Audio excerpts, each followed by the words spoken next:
It is the voice of Indiana County, WCCS 101.1 FM and AM 1160. Our conversation with Dave Parker is brought to you by Marcus and Mack, a law firm representing injured people. And we've got the Cobra on the line with us this morning, the author of Cobra, A Life in Baseball and Brotherhood. Dave, good morning. Good morning. It's good to have you with us here today. Love reading the book, reading about your early life especially, and your journey through the minor leagues and to Pittsburgh and then that major league career. This was, it seems, a real labor of love for you to put this book together. Yes, it took 40 years. I've been trying to do this for about 40 years. Amazing. And there were really some moments where you could tell it's not an easy thing for you to write about some of the things that have happened in your life. You've had some real struggles in life, and you have overcome and struggled through them. And I appreciate the fact that you were willing to write about some really painful things. Well, it's about my life, and I stand accountable for everything I've done in my life, and I didn't have any problems bringing that to the general public. Well, it's just a wonderful read. I want to talk about when, as a young man, in your high school years, and you become sort of one of those Cincinnati legends in the high school years. You had some options in your life, and because of a football injury, those options sort of dwindled down, and baseball was the avenue that you were able to take. But you really wanted to be the next big star out of the Ohio State backfield, didn't you? Yeah, that was in my plan, and I tore my leg up before I had a chance to execute it. But Ohio State was something that was very attractive to me as a youth, and really wanted a chance to play with them, and I fell short on that. Were you going to be Archie Griffin or Pete Johnson? I'm a Brewery back. I'd have been Archie. There you go. But the knee injuries, of course, bring that to an end, and you turned to baseball, and in a really big way. It's interesting to me the tryout process that actually ended up with you being a member of the Pittsburgh Pirates organization. Getting yourself to those tryouts and getting invited and actually working out for the team, that opened a lot of eyes, but it wasn't an easy process, was it? No, it wasn't. We had to know when the tryouts were going to take place, and we had to have transportation and to be there. And you competed against a host of young men. But I signed as a catcher, and I'd had the knee surgery, and I wasn't running as good as I could, and I wasn't throwing as good as I could.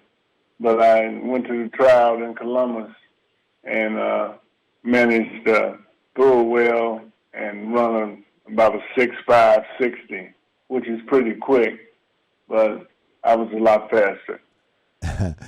One of the interesting things to me is we meet a lot of the characters that we know from our years as fans of the Pirates, and there's Ed Ott, who's an outfield star in the minor leagues, and he ends up being a catcher in the major leagues. He was a really good friend to you, wasn't he? Yeah, Eddie and I came in together. Eddie was the number one prospect, and that lasted about a year because I came on strong in the outfield, and they put Eddie behind the plate, and he ended up having a major career catching. Absolutely did. It's really interesting to me as well as you are trying to get into this major league organization, the Pirates, who are so stacked, and particularly in the outfield, and trying to sort your way through all of that. The number of guys that we know as recognizable stars from those early 70s who are able to mentor to you. And one of the things that really impressed me was Doc Ellis's role in your life within the organization and in your life overall, and what a special man he was. Yeah, Doc was special. I mean, he was a very smart guy, and he would use humor to get points across. And he was outspoken. He was a misunderstood guy, but overall, he was ideal for the young players. And he mentored me and helped me out a lot. We, of course, know about Willie Stargell and what a key part of your life he was as not only in those early 70s, but when the two of you combined with so many others to make it into an amazing run in 1979. But the fact that Stargell was still an outfielder when Roberto Clemente passed away, and the Richie Zisk was coming up through the system. You had Gene Kleins, you had Al Oliver. It was really stacked against you actually getting into the outfield and finding some playing time with guys of that caliber playing. And it really was interesting the way that it worked out that you ended up being a Pirate outfielder, because they actually put you at first base for a while. Yeah, I played about 4 or 5 games at first base. Didn't make no errors and held Lou Brock to no steals.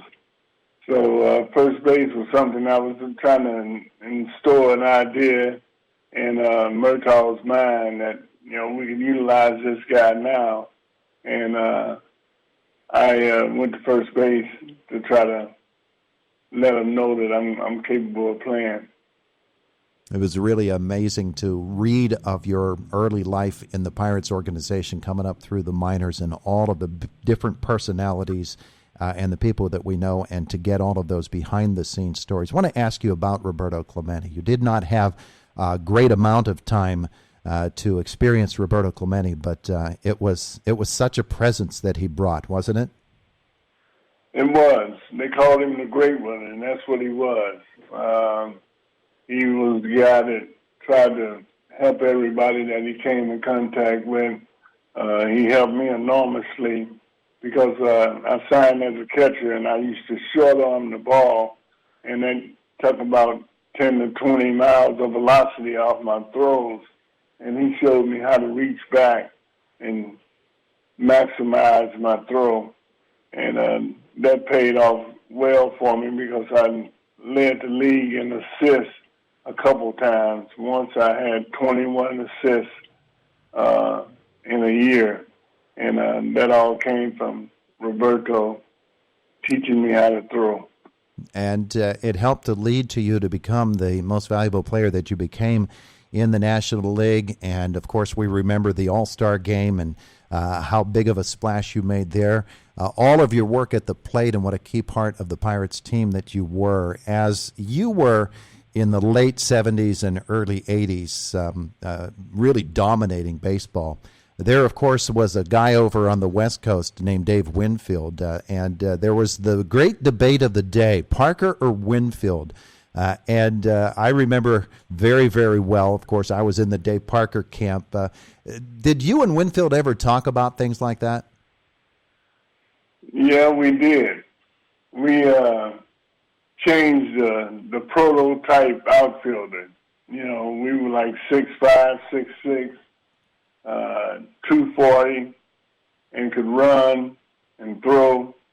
So we kind of changed that position. They started looking for big guys. But me and Winfield played together in Anaheim in my latter years, and we became good friends. And it was always a question about who was the best player. And we kind of stayed away from that conversation because we were close. We're talking with Dave Parker, the Pirates slugger for many years. His new book is called Cobra, A Life of Baseball and Brotherhood, and it is available now. Dave, down through the years, of course, we have followed the many different journeys that you have had, and most recently the Parkinson's story that has become such a very, very important part of not only your life but the lives of others. When I talked on the air about the fact that I was going to get to talk to you, I got a note from some people here in Indiana who talked about your appearing before their Parkinson's support group and how you did not take your medication deliberately, before the event, but took it just as it was getting underway, and so they could see how the medication helped you to regain control and use of your limbs. For you, this struggle with Parkinson's has become sort of a bit of a ministry, hasn't it? Yes, it has. I have a foundation, the A. Parker 39 Foundation, and I do a lot of fundraisers. And we do Saturday and Sunday mornings clinics where we can bring people in and bring them up to date with what's modern in the medical field. And it helps a lot of people. And I really done got involved and raised $48,000 in a golf tournament in October. So I'm going to do a lot of things that way to get people up to date with what's new. And we learn about your relationships with some of your former Pirates teammates, and I'm sure that you're in touch with a lot of them. Of course, we lost Grant Jackson earlier this year, and that's such a lamentable thing. And as those fellows have been at some of these reunions with you and have watched you through your struggles with the Parkinson's disease, I'm guessing that relationship that you have with guys like Phil Garner is something that really encourages you to keep going. Yeah, just being around Phil motivates you. He was our clubhouse lawyer. So me and Phil did a lot of yelling and motivating players. So, Phil is a big part of my career, and I enjoyed playing with him. It is such a well-written book, Cobra, A Life of Baseball and Brotherhood, and he's been kind enough to spend some time with us here. Dave, what are you hearing about the book? People liking the read, huh?